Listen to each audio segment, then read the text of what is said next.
Hey folks, Good Guy Glenn here, and today is Thursday, May 30th, 2024.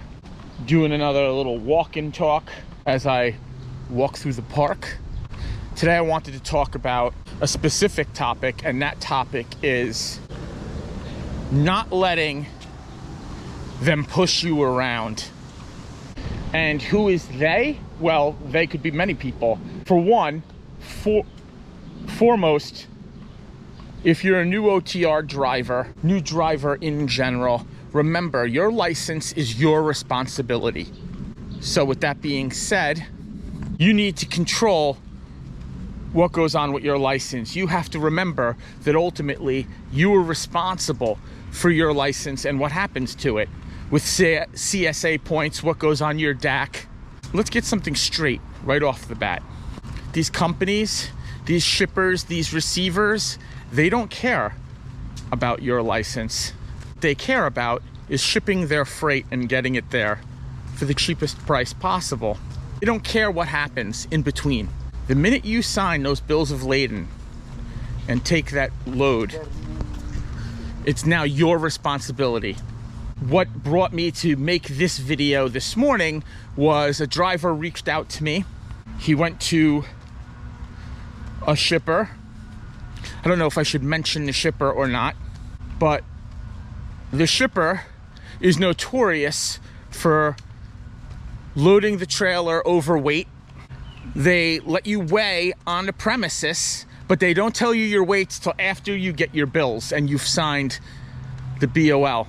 Then, when you sign, see your weight, realize you're overweight, try to get them to rework it or refuse the load, they tell you you've already accepted the load. This driver in particular, his truck total gross combined weight was 90,000 pounds. He called me. I told him, don't leave the premises with that truck. He told me security was telling him he already had signed the bills and that he has to leave with the load. That is nonsense. You do not have to pull a wagon that is overweight. You should not pull a wagon that is overweight. Now, I understand that a lot of you all got permission to haul things heavier. The new job I have, we haul heavier than 80,000 pounds. I'm talking specifically dry van with no permit. Don't haul that load. If you get pulled over, it's on you. Both his drives and his trailer tandems were 40,000 pounds. There's nothing you can do. You can't drop them below 34. You can't ever be legal. And you're seeing this more and more. This has happened to me. This happens to a lot of drivers. And I've spoken to a lot of drivers who say they're seeing more and more of this, where they're loading the trailers heavier and heavier. And I guess it's all in their way to save money. These OTR companies, these megas, they don't care. And they don't care about you. Remember, if DOT pulls you over, or if you get pulled into the scale house, you're gonna get the ticket. You're gonna get the CSA points. It's on you. This is your license. This is your livelihood. This is your profession. Other things that these companies do, I've experienced this personally. You break a mirror, you tell them you're not DOT compliant without a mirror. They want you to either take it back to the terminal, which could be 149 miles away. Like, no, I'm gonna go to Love's right here. And they don't want you to do it. They want you to take it to the terminal so they can save money. But in that time you're taking it to the terminal, you've got no mirror. Not only is this dangerous, it's against the law. You will get a ticket. You will get CSA points. It will stay on your license, etc., etc. And this goes for so much stuff. They will have you ride dangerous as much as possible. Now, I know some of you owner operators, you're laughing. You think it's funny because you run like this. You may run like this. And you know what? That's cool because that's your own authority. You're taking a gamble for yourself. You're skipping the scale houses. You're running that gamble for yourself. It only profits you. So you're making a decision for your own business. And that's all right. That's free market economy, baby. That's cool.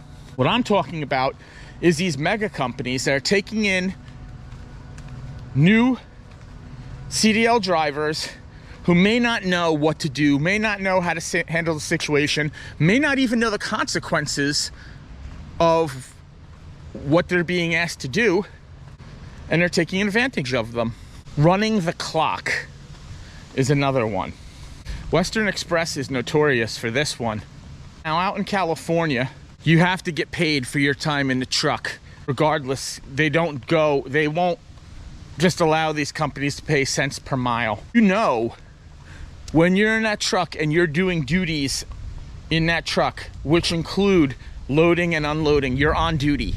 A lot of us go off duty to save our clock. It's not technically supposed to be that way. You're not legally supposed to do that. You're not allowed to leave the truck. You're not technically off duty. You're still technically on duty. So you're supposed to stay on duty. Well, we've all been there. We've all been there where they're slow to unload. They're slow to load. I spent 12 hours getting loaded down in South Carolina. So that could run out your clock pretty easy. So the company wants you to go off duty or go into sleeper. And this might not really be a problem. You get a dick DOT officer who's gonna give you a level 1, take your tablet and look at your e-log. He's gonna start asking you. If you're not running your clock right, if you're not putting everything down the proper way, fueling, pre-trip. Pre-trip's a big one. A lot of people stay in sleeper, actually do their pre-trip. They're getting out, they're checking the truck over, they're doing their pre-trip, but they're not logging in to the e-log and saying they're doing said pre-trip. Or they forget, they log in, on duty, pre-trip, and 2 minutes later start driving. And then the DOT officer's like, you did a 2-minute pre-trip? You could get hemmed up. Does it always happen? No. Can it happen? 100%. Just like a slow leak in your tire. Most DOT officers might not even catch it. Then you get the guy who's out there with the soapy water and he's checking all your tires. Does it always happen? No. Can it happen? I have seen it. Being overweight. Can you run it? Can you skip the scale house? Are they gonna chase you down? Maybe not. Will they? It can happen. If you're an owner operator and you wanna run like that, that's cool. You're on your own authority. You're doing this to support your family. And I get that.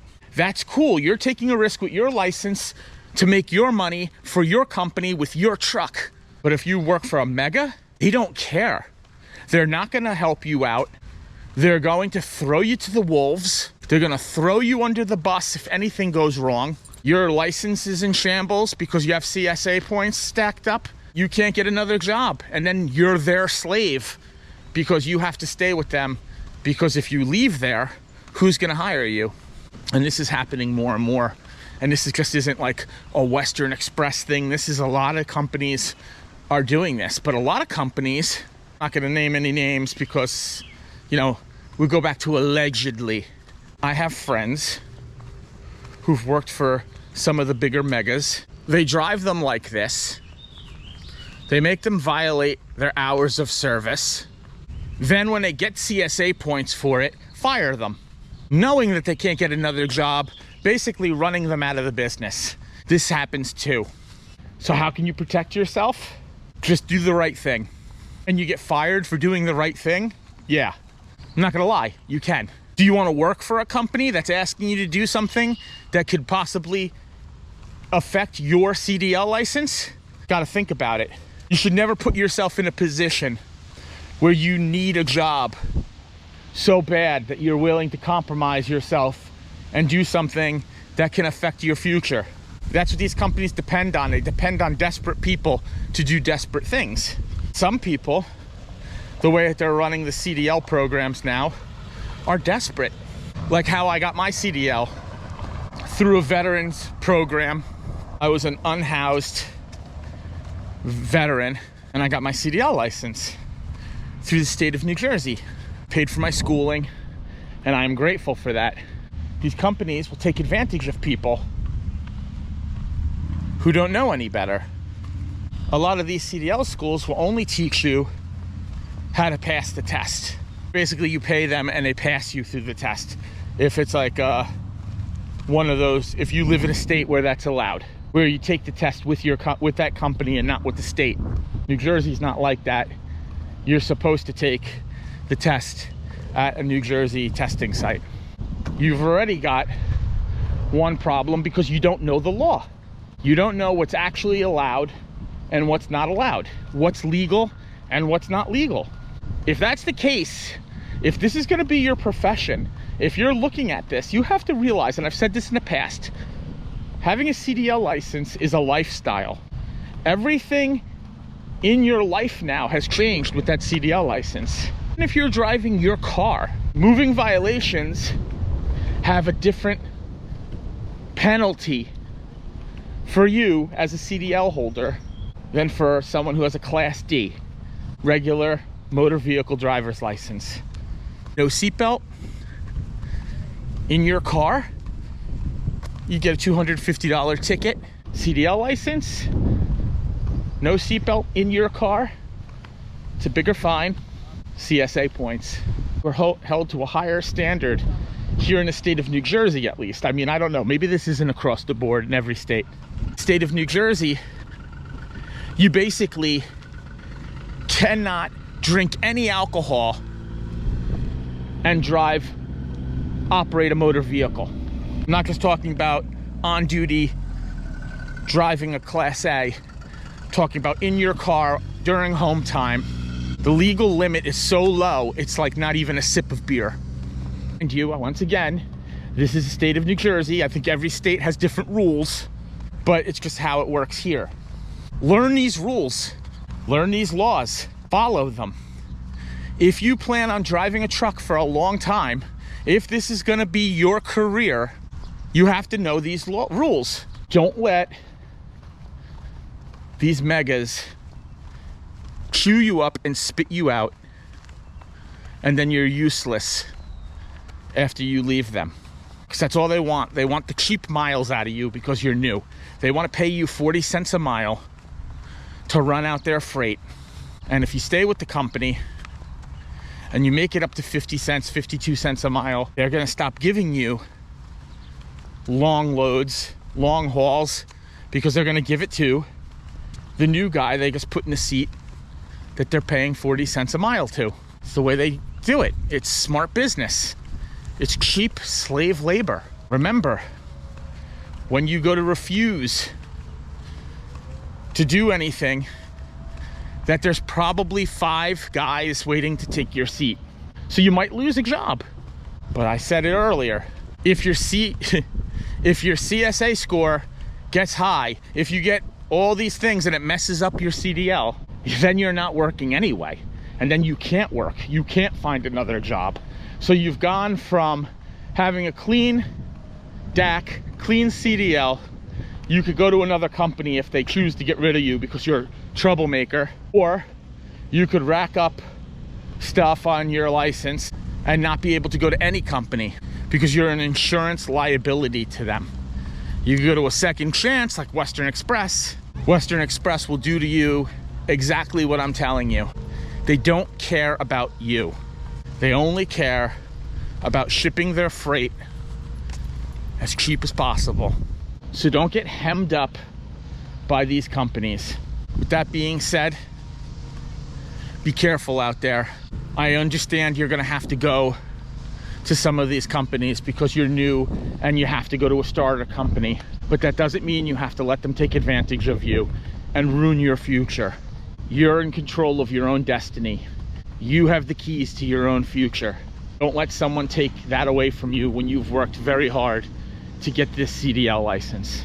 That being said, you know what I always say? Love God, love your family,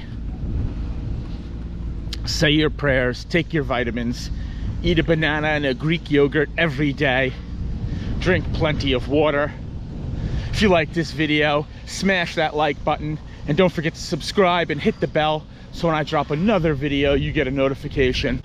And once again, this is Good Guy Glenn. Thanks for watching.